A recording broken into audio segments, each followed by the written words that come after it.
Thank you, everybody, for coming. And Des Moines Register, I'm sure you're all aware, the Des Moines Register recently published a series of stories that raise serious questions about how Senator Hatch makes a living.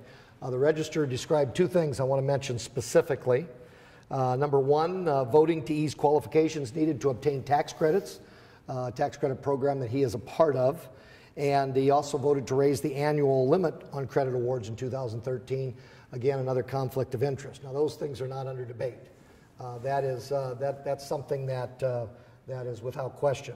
The Register report, although it's a good one, just scratches the surface of Hatch's track record of voting to line his pockets with taxpayer dollars.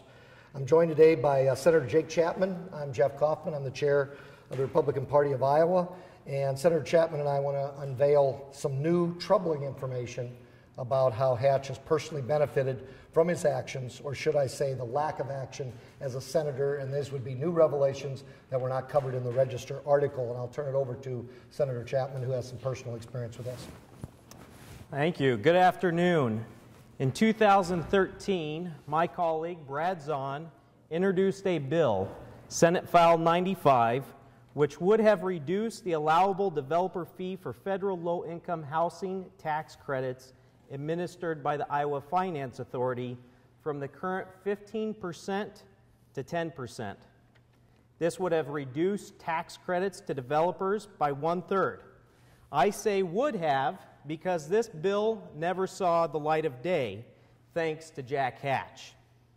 Hatch, who has made over $7 million from these developer fees, would have personally lost millions of dollars in future projects if the bill had passed. Let's go through a very brief history of this bill. On January 30th, 2013, this bill was introduced by Senator Brad Zahn and referred to the Economic Growth Rebuild Iowa Committee. The following day, January 31st, 2013, Jack Hatch was appointed subcommittee chair, along with Senator Dotzler and myself.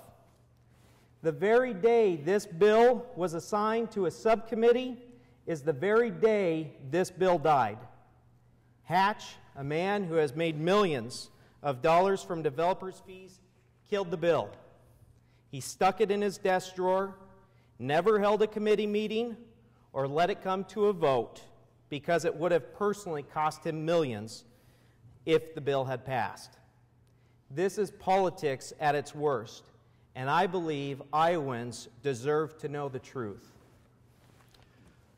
We would call upon Senator Hatch to immediately come clean and talk specifically about how his career as a state senator has benefited him financially. And we would call once again for him to immediately release his tax returns that his campaign manager originally agreed to release. We're asking him to do something that his campaign manager already agreed to do before Hatch quickly reversed the course, and of course, crickets. They've said no more.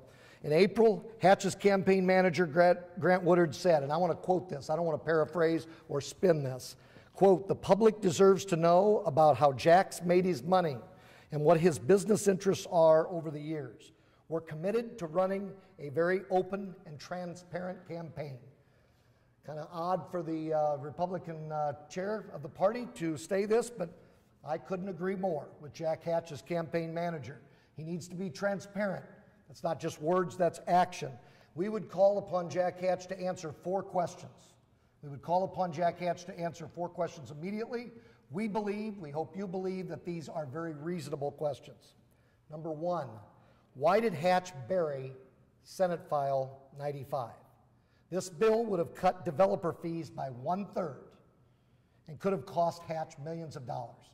Why? Why did you kill that bill? Why did it die on that very day in January? Number 2, why didn't Hatch hold a subcommittee hearing and bring the bill up for a vote? Number 3, this leads to a more serious question.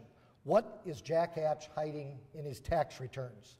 Last week he said he's not going to release those tax returns because it's like opening a safe and letting the robbers in. Why would you need to put those in a safe? And furthermore, who's the robbers? You folks, the media, constituents, his, Iowans?